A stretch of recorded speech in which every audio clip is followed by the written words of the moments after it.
اسی مہینے کی 10ویں تاریخ کو محمد عربی صلی اللہ علیہ وسلم کے نواسہ حضرت حسین رضی اللہ عنہ کی شہادت کا واقعہ پیش آتا ہے۔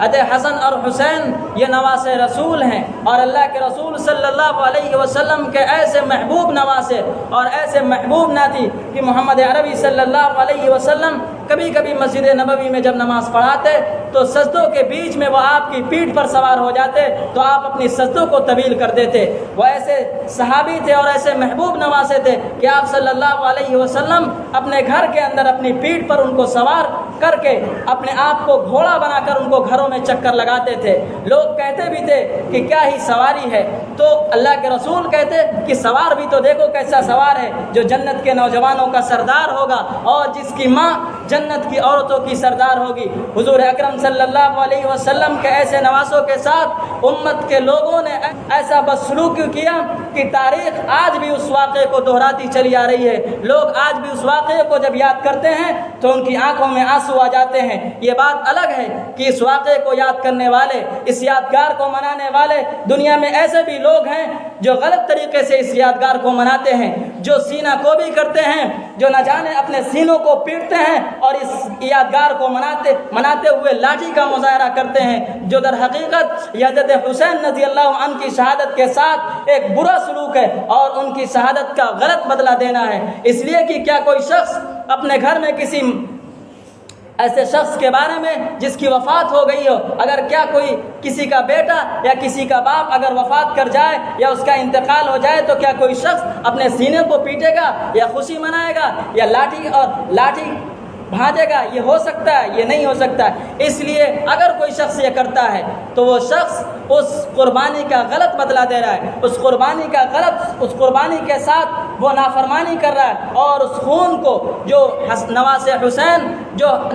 رسول حضرت حسین رضی اللہ عنہ نے صرف دین کی خاطر بہایا تھا۔ لوگوں نے کوفہ سے، عراق سے خط لکھ کر بلوایا کہ آپ کوفہ آئیے، ہم آپ کے ساتھ اچھا سلوک کریں گے۔ یہ واقعہ بہت طویل ہے، اس واقعے کو بیان انشاءاللہ آئندہ ہفتہ کیا جائے گا، لیکن یہ بات خوب اچھی طرح یاد رکھیے کہ کوفہ والوں نے، عراق والوں نے خط لکھ کر حضرت حسین کو بلایا اور کہا کہ ہم آپ کو اپنا سردار بنائیں گے، ہم آپ کو اپنا والی مقرر کریں گے، آپ ہمارے حاکم ہیں، آپ ہمارے بڑے ہیں، آپ کوفہ تشریف لے آئیے۔ ان کے خط پر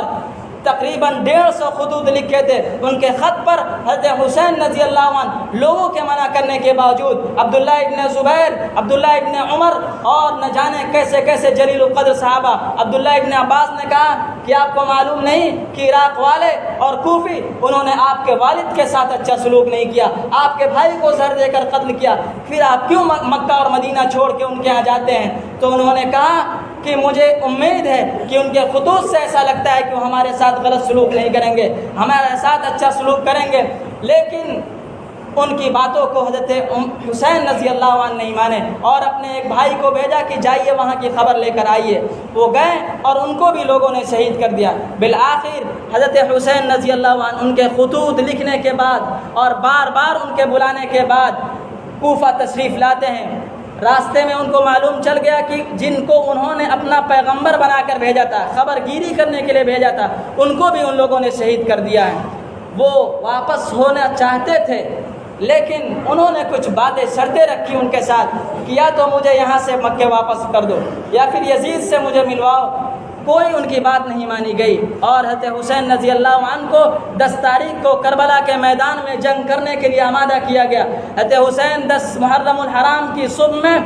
اپنے تمام خاندان والوں کے ساتھ، جو تقریباً 72 لوگ تھے، جس میں 32 آپ کے خاندان کے لوگ تھے اور 40 وہ لوگ تھے جو راستے میں آپ کے ساتھ شریک ہو گئے تھے، ان کو محرم الحرام کی 10ویں تاریخ کو کربلا کے میدان میں جمع کیا اور کوفی لشکر آپ کے سامنے تھا جو ہزاروں کی تعداد میں تھے، اور ان کے سامنے ایک تقریر کی اور یہ کہا کہ اے کوفیوں، اللہ کے رسول کے دشمنوں، اللہ کے رسول کے نواسوں کے دشمنوں، اے حضرت حسین کے خون کے پیاسوں، مجھے معلوم ہے کہ اس تقریر سے تم پر کوئی اثر نہیں پڑے گا، جو تم نے غلط فیصلہ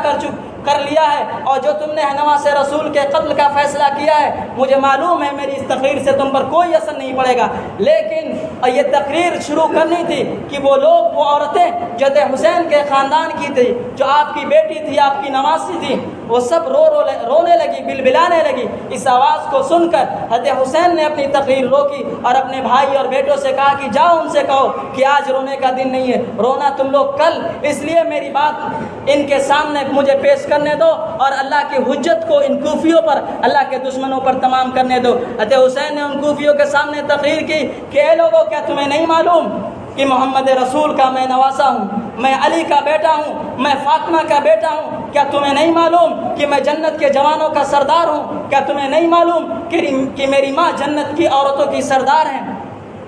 اگر یہ باتیں تمہیں نہیں معلوم تو ابھی بھی محمد رسول کے بہت سارے صحابی ایسے ہیں جو مدینے کے اندر زندہ ہیں، جاؤ میرے بارے میں ان سے معلوم کرو۔ کیا تمہیں نہیں معلوم کہ میں نے کوئی نماز قضا نہیں کی، میں نے کبھی کوئی وعدہ خلافی نہیں کی، میں نے کسی کا غلط خون نہیں بہایا؟ اگر عیسیٰ کا گدھا بھی اس وقت زندہ رہتا تو عیسیٰ کی قوم کے لوگ اس گدھے کے ساتھ اچھا سلوک کرتے، لیکن اے لوگوں، اے امتیوں، اے نبی کے رسول کو اے نبی کی امتی اور نبی کو اپنا رسول ماننے والوں، تم نے نبی کے نواسے کے ساتھ ایسا غلط فیصلہ کر لیا، تم کل قیامت کے دن اللہ کے رسول کو کیا منہ دکھلاؤ گے؟ تم کل قیامت کے دن اللہ کو کیا منہ دکھلاؤ گے؟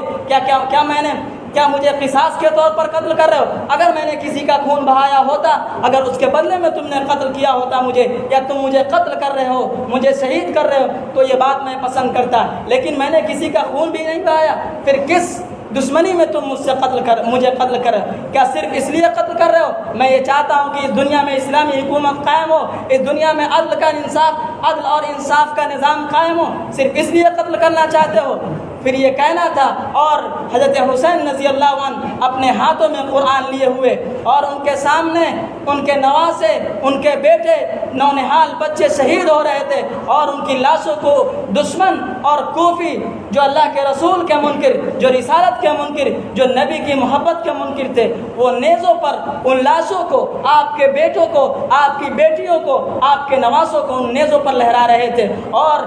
نبی کے نواسے یہ گواہی دے رہے تھے نہیں کہ کل قیامت کے دن جب تم حوض کوثر پہ آؤ تو نبی تمہیں دھتکار دے کہ تم کون ہو، تم تو ہمارے نواسے کے خون کے پیاسے تھے، تم نے تو خون کی ندیاں بہا دی۔ اور ایسے شخص جس نے ہمیشہ حق کی بات کہی، جس نے انصاف کی بات کہی، جو یہ چاہتا تھا کہ عدل قائم ہو، جو یہ چاہتا تھا یزید جیسا ملعون شخص اور شریعت کو ناپسند اور شرابی اور خونی شخص، اس کا اس دنیا میں نظام قائم نہ ہو، اس نظام کو روکنا چاہتا تھا جو عدل اور انصاف کا نظام قائم کرنا چاہتا تھا، اس کے سامنے تم نے ایسا سلوک کیا۔ اس کے بعد اللہ کے رسول صلی اللہ علیہ وسلم کے نواسے بھی ان دشمنوں کے حوالے ہو گئے اور وہ بھی شہید کر دیے گئے۔ انشاءاللہ اس واقعے کو اگلے ہفتے بھی ذکر کیا جائے گا۔ وآخر دعوانا ان الحمد للہ رب العالمین۔